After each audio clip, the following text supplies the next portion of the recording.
Some mornings in our town begin so quietly you'd think the world had forgotten to wake up. The air smells faintly of wet earth from the night's drizzle, and the roosters crow somewhere far away, softened by the distance. Those are my favorite moments, before the courtyard starts buzzing with relatives coming and going, before the voices rise and the day's little dramas unfold. I've been married to Adil for just over a year, and in this time we've built a rhythm that feels as natural as breathing. We live in my grandfather's old family house, a sprawling place where one roof shelters 3 generations, several egos, and more whispered conversations than I care to count. It's not perfect, but there is comfort in the creak of the old wooden doors, in the smell of my husband's soap, in the way sunlight falls on the veranda in the early hours.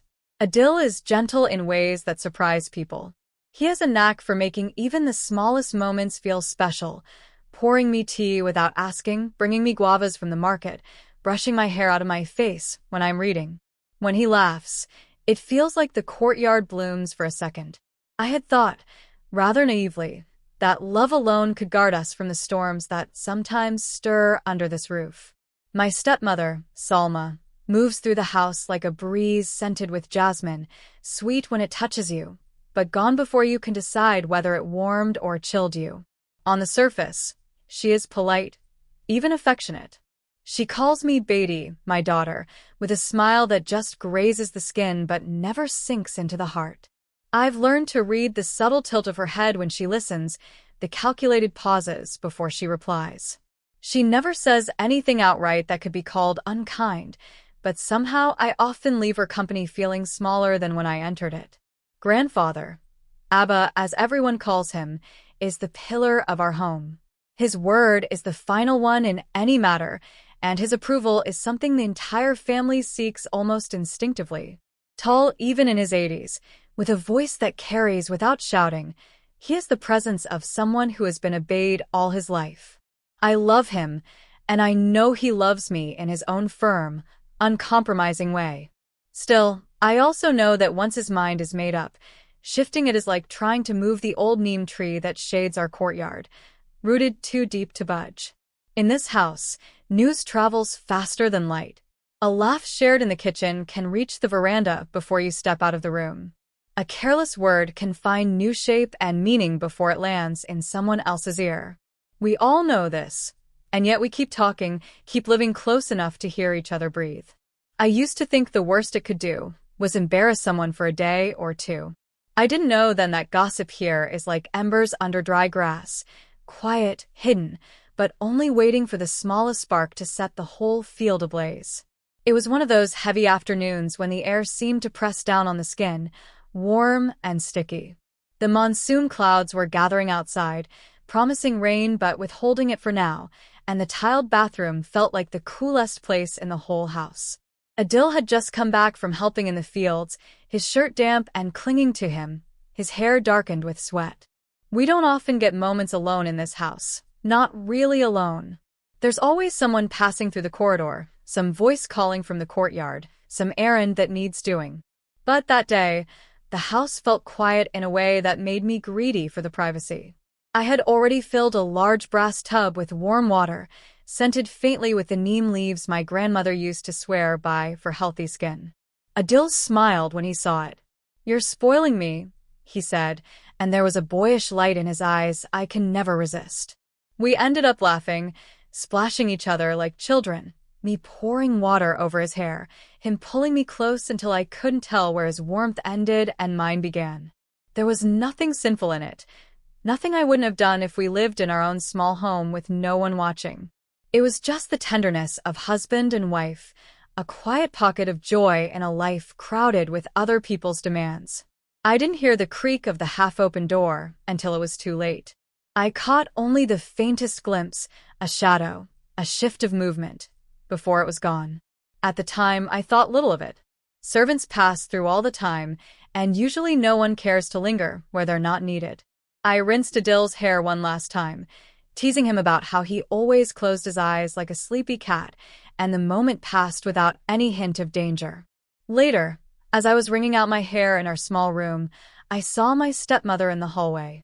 She smiled that thin smile of hers and said, I hope you enjoyed your afternoon, Beatty. Her tone was light, but her eyes lingered on me in a way that made me suddenly aware of every damp strand of hair clinging to my neck. I told myself I was imagining things, that she was simply being her usual cryptic self. Adil, as always, brushed it off when I mentioned it. She can't fault us for being married, he said and kissed my temple. And I believed him because I wanted to believe him. Because in my mind, love was safe here, and innocence spoke for itself. I didn't yet realize that in this house, privacy is a luxury paid for with silence, and once a moment is seen by the wrong eyes, it no longer belongs to you. It becomes something else entirely, reshaped, twisted, passed from mouth to mouth until it's unrecognizable.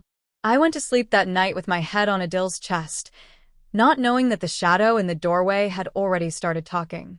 It began with a laugh. Not a cruel one, at least not at first.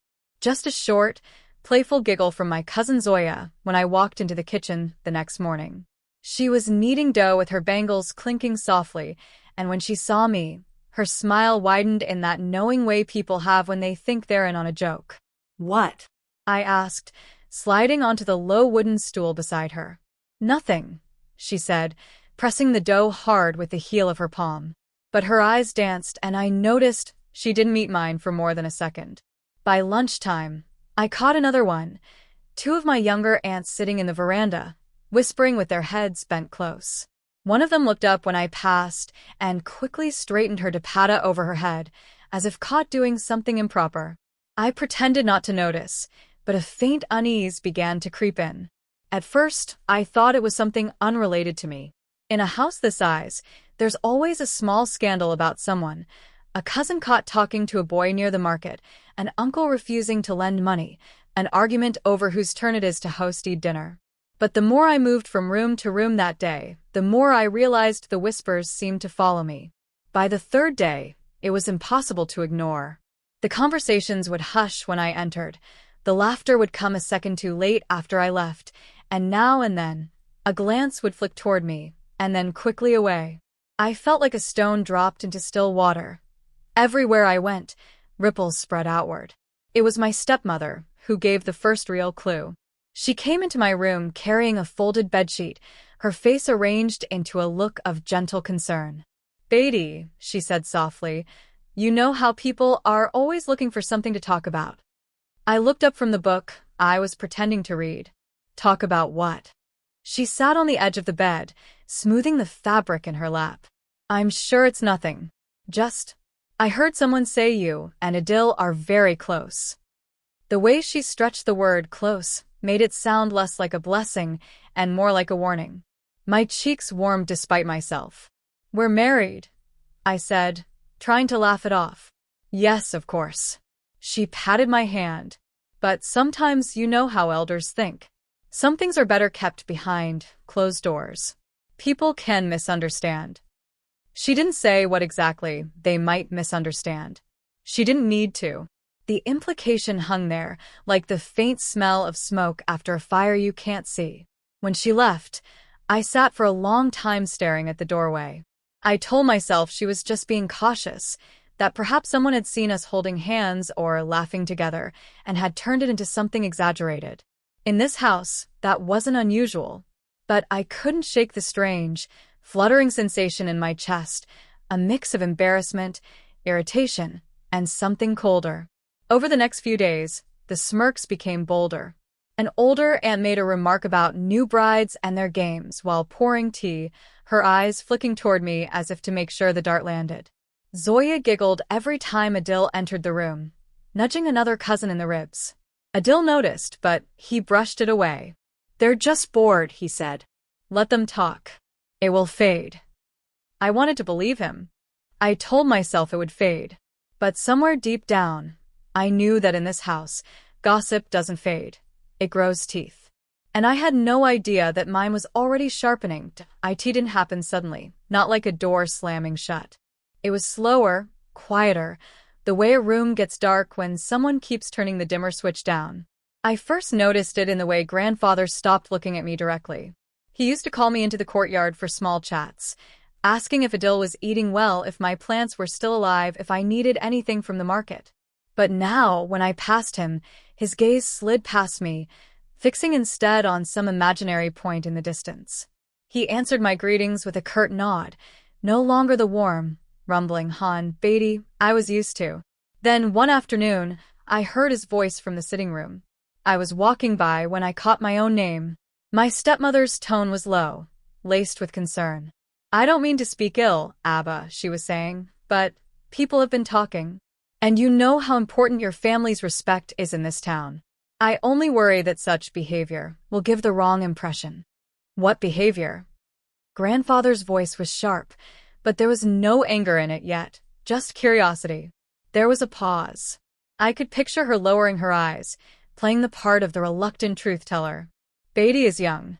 Perhaps she doesn't realize bathing with her husband in the daytime, with servants in the house. It seems shameless to some." I told her myself to be careful, but I didn't wait to hear the rest. My heart was pounding so hard I could feel it in my fingertips. The air felt suddenly thick, almost unbreathable. I slipped away before anyone noticed me in the doorway. By dinner that night, the shift was undeniable. Grandfather barely acknowledged my presence. When I served him rice, he murmured, "A woman must guard her modesty, Beatty. Some things are not for public display." Public display. The word stung like acid. That moment with Adil had been ours alone, private, gentle, innocent. And now, in my grandfather's eyes, it was something ugly, something to be ashamed of. The household began to split in quiet, invisible ways. My younger cousin Amina sought me out in the kitchen to whisper, "I don't believe them. It's your life, not theirs." But Zoya had stopped meeting my eyes altogether. An older aunt stopped speaking to me unless absolutely necessary, and when she did, her sentences were clipped and cold. Adil stood by me, but even he seemed wearied by the undercurrent running through the house. "We know the truth," he told me one night, taking my hands in his. "That's all that matters."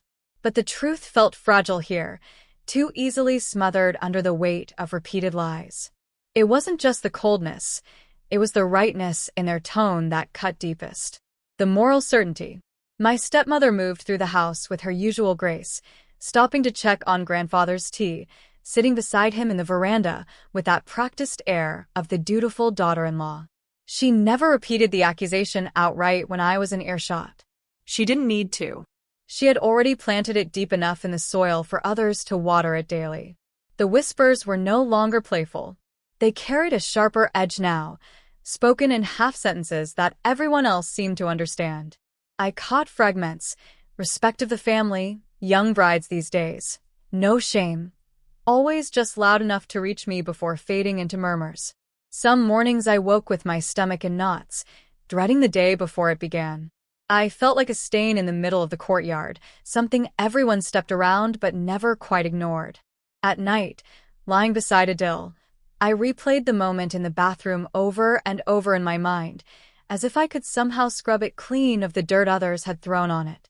Anger began to take root beneath the hurt. At first it was small, a seed buried under layers of disbelief.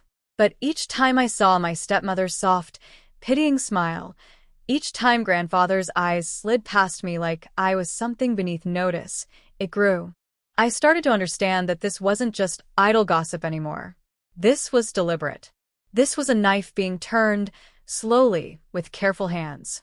And the worst part was knowing that in this house, once grandfather believed something, it might as well be carved in stone. If the truth was ever going to matter again, I would have to fight for it, and I had no idea how much of myself I'd have to lose in the process. It was just after evening prayer when one of the servants came to our room and said, "Baji, Abba is calling you and Adil to the sitting hall." His tone was cautious, as if he already knew what was waiting for us. The sitting hall was already full when we entered. Grandfather sat in his high-backed chair, his walking stick resting across his lap like a scepter. Around him were my uncles, aunts, and a few older cousins, their faces arranged into masks of concern or quiet judgment. The air was heavy with that stillness that comes before a storm. "Sit," grandfather said, not unkindly, but without warmth. I took the chair beside Adil, my palms damp, heart pounding.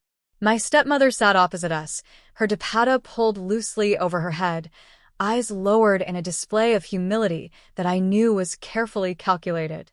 Grandfather cleared his throat. I have heard things, Beatty. Things I would not expect from you. Things that bring shame. My throat went dry. Shame? Abba, I don't. He raised a hand. Let me speak. His voice carried the weight of finality. This house has lived under certain values for generations. A woman must know her place, must carry herself with dignity. What you do with your husband in private is your business. But to flaunt such closeness in the sight of others, this is unacceptable. Before I could find the words, my stepmother spoke, her voice soft and trembling, as if she were reluctant to be part of this. Abba, please. I told you I didn't want to speak of it, but I thought it was my duty. I saw her myself. The servant girl Shazia saw, too. They were bathing together in the middle of the day. Doors not fully shut. In a house like this, where people come and go, she trailed off, pressing the edge of her dupatta to her lips as if swallowing back further words. A ripple of murmurs went through the room. One of my uncles shook his head. I leaned forward. It wasn't like that. The door was shut. We were alone. There was nothing. Enough. Grandfather's voice cut through mine like a blade. Do you deny that it happened? I don't deny we bathed together, I said, forcing myself to meet his eyes. We are husband and wife. It was private. No one was supposed to see. If they did, it was by accident. Accident or not, one of my aunts said sharply, you should know better. Young girls look up to you. What will they think? That this is proper behavior. Another uncle chimed in. In this house, modesty is not optional. Your actions reflect on all of us. Their voices piled on top of each other, building a wall of morality, so high my words couldn't climb over it. Each time I tried to explain, someone interrupted, quoting old sayings, talking about respect, about family name. I wanted to scream that respect built on lies is worth nothing, but my voice felt like it was dissolving in the thick, judgmental air. Adil tried once, speaking calmly. We meant no disrespect to anyone. We were simply... Grandfather slammed his walking stick against the floor. Enough. This is not about what you meant. This is about what was seen, what was heard. Perception matters more than intent. You both must learn that. I stared at him, the man who had taught me to ride a bicycle, who had held my hand through the bustling Eid markets when I was small, who had once told me I was as steady as the moon. Now he looked at me as if I were something fragile and cracked, not worth mending.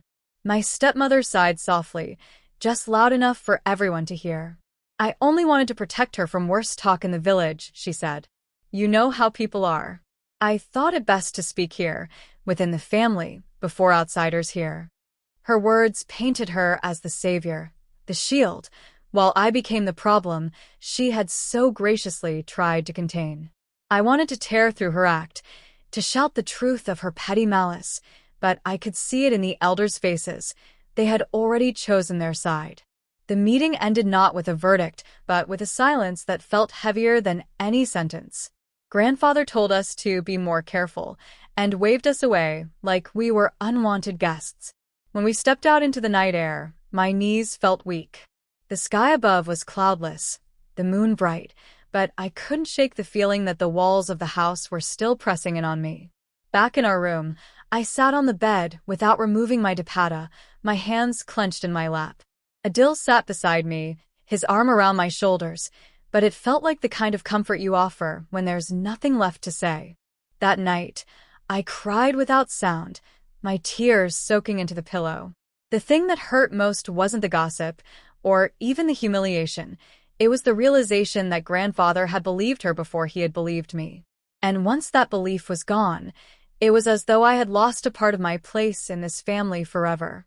The days after the meeting felt like walking through fog. I moved through the house on autopilot, serving tea, sweeping the veranda, answering greetings with polite smiles. But inside, something was shifting. At first, I thought it was numbness, the kind that follows a deep cut. But slowly, I understood. It wasn't numbness. It was the end of pleading. For weeks, I had been trying to explain myself, trying to untangle the twisted version of the story that had taken root. I had thought if I spoke honestly, someone, grandfather, my aunts, anyone would listen. Now I saw how foolish that was. In this house, truth was not what happened. Truth was whatever the most influential voice decided it was. And that voice, for now, belonged to my stepmother. Once I stopped fighting to be heard, I began to see her clearly. I noticed how she always sat beside grandfather during the afternoon tea, leaning close to refill his cup just as she offered a new concern. How she visited my aunts in their rooms, always bringing something, a shawl they had left in the laundry, a plate of sweets from the kitchen, before dropping her careful sentences like pebbles into still water. "Oh, I suppose you've heard. It's probably nothing, but..." She never told the whole lie herself. She only breathed life into it and let others carry it forward. She understood her audience well, knew which cousin loved drama, which aunt prided herself on moral authority, which uncle believed in controlling women for their own good. She was never the source, only the witness, the messenger, the concerned guardian of the family's honor. And I realized then, if I wanted to survive here, I couldn't keep being the naive girl who trusted people to see her heart. I would have to play the game she was playing, only better. My first move was small, almost petty, but it sent the first ripple. One evening, we were all expected at a dinner hosted by my eldest uncle. It was the kind of gathering where absence is noticed, discussed, dissected. As I dressed, I simply told Adil, "I'm not going." He frowned. "They'll talk." "They already talk," I said, fastening my bangles with steady hands. "Let them." And so, when the family gathered in the courtyard, ready to leave, I stayed seated on the veranda with a book in my lap. I felt the eyes on me, the questioning glances, the murmured comments. My stepmother's voice floated across the space, just loud enough for me to hear. "Oh, perhaps she is unwell." The perfect balance of concern and insinuation. I didn't look up. I didn't explain. I let them wonder. It wasn't much, but it was the first step in reclaiming something they had taken from me, control over my own presence. And as I listened to their footsteps fading into the night, I realized I wasn't just going to survive this. I was going to turn it back on her. Revenge didn't come to me in a flash of anger. It came slowly, like the tightening of a knot. Every day, I saw my stepmother glide through the house, her voice a steady trickle of poison, and I told myself, I will end this. The first step was choosing my allies. Not everyone in this family believed her, but the ones who didn't were too cautious to speak against her openly. I started with Amina, my younger cousin who had whispered her support before. Over cups of sweet tea in my room, I told her exactly what had happened that day in the bathroom. Every detail, every shadow of misunderstanding. She frowned. "I believe you, but you know she'll never admit she lied." "I don't need her to admit it," I said. "I just need everyone else to see she's capable of lying." From Amina, I learned which relatives were quietly uneasy with my stepmother's influence, an uncle who thought she interfered too much in family finances, a cousin who had caught her gossiping about someone she'd just praised to their face. One by one, I spoke to them in private. I didn't beg for their defense. I just told the truth plainly, letting them connect the dots themselves. I noticed the way they began watching her more closely, catching the small cracks in her sweetness. Then came the real weapon, proof. It was almost by accident. One afternoon, I was in the storage room looking for an old brass lamp when I found a small wooden box tucked behind folded quilts. Inside were letters, dozens of them, written in my stepmother's careful, curling script. They weren't to my father, as I first thought. They were to another man, full of tenderness and promises. Dates on the envelopes told me these were from a time well after she'd married my father. For a long moment, I just sat there on the floor, holding the box, my hands trembling. I wasn't shocked that she was capable of such hypocrisy. By then, I'd seen enough of her nature to know. But having something solid, undeniable, that was power. I didn't rush to use it. I waited, letting my knowledge settle like a stone at the bottom of a well. I knew the perfect time would come. And it did. At a family gathering for my uncle's birthday, when half the extended family was present. We were all in the courtyard, seated on woven charpoys and cushioned chairs.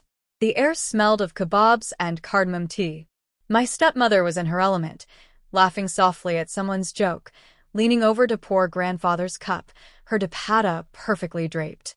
When the conversation turned, inevitably, to how times are changing and how young people have no shame, my uncle looked at me and said, "Some could learn from the older women in this house, modest, disciplined." His eyes slid toward my stepmother, the unspoken praise heavy in the air. I smiled, not sweetly, but the way a blade might glint in sunlight. "Yes," I said. "It's important to know who truly lives by those values and who only pretends to." A ripple of unease moved through the group. My stepmother tilted her head, eyes narrowing just a fraction. "Beatty, what are you implying?" I rose slowly, my voice calm.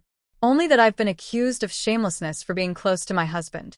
But I wonder what Abba would think of a married woman writing love letters to another man."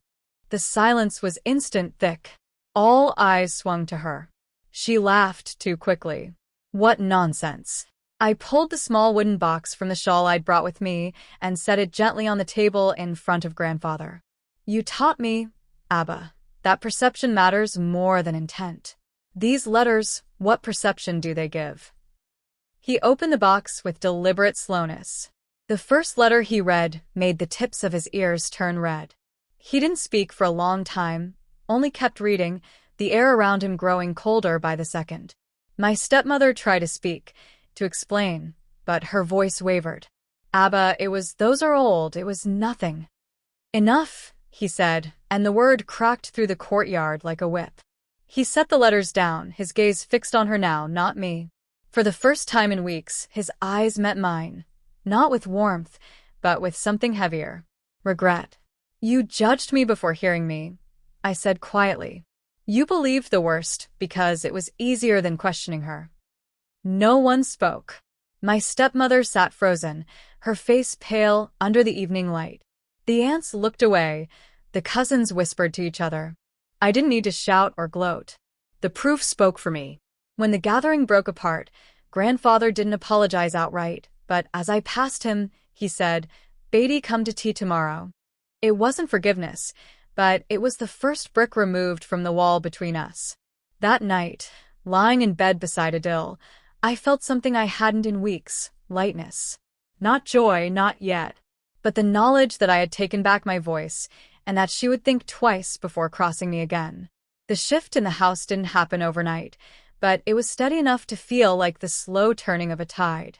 My stepmother still moved through the rooms with her same measured grace, but the difference was in the way people looked at her now, no longer with unquestioning respect, but with a shadow of doubt. Conversations paused when she entered, not out of deference, but calculation. The aunts who once scolded me with pursed lips began to greet me with softer voices. Cousins who had avoided me now lingered longer in the kitchen, asking casual questions, their tones careful, as if they were quietly repositioning themselves. Even the servants, who always knew more than they said, seemed to carry news to me faster than before. Grandfather remained reserved for a time, but the chill between us had thawed. One afternoon, he called me to the veranda for tea. The neem tree outside rattled in the wind, scattering yellow leaves across the tiled floor. "I was wrong to judge without asking you," he said finally, not looking at me. "I let my trust in one person blind me to the truth in another." The words were not easy for him. I could hear it in the heaviness of his voice. But they were enough. "Abba," I said, "I'm not asking you to always take my side. Just hear me before you decide." He nodded once, slowly, and that was the closest he would come to a promise. My stepmother avoided direct confrontation after that.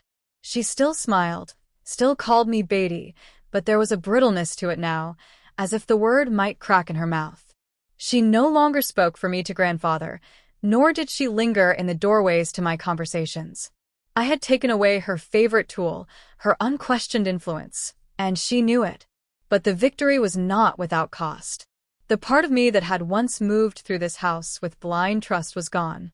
I had learned that family ties could tighten like a garland or strangle like a rope, depending on whose hands held them. I would never again mistake politeness for kindness, nor think love alone could shield me from malice. And yet, I was stronger for it. On a quiet evening a few weeks later, Adil and I sat together in the courtyard. The lamps were lit, casting warm pools of light on the stone floor. The air smelled of rain on dust, and somewhere in the distance, someone was singing a half-forgotten folk song. Adil leaned back, smiling in that easy way that had first made me love him. "You know," he said, "we made it through." I looked at him, at the curve of his smile, the steady way he held my gaze. He was right. We had survived the whispers, the cold stares, the careful traps. More than that, we had turned the story back onto the one who wrote it. In that moment, I didn't feel like the girl who had been accused, judged, and humiliated.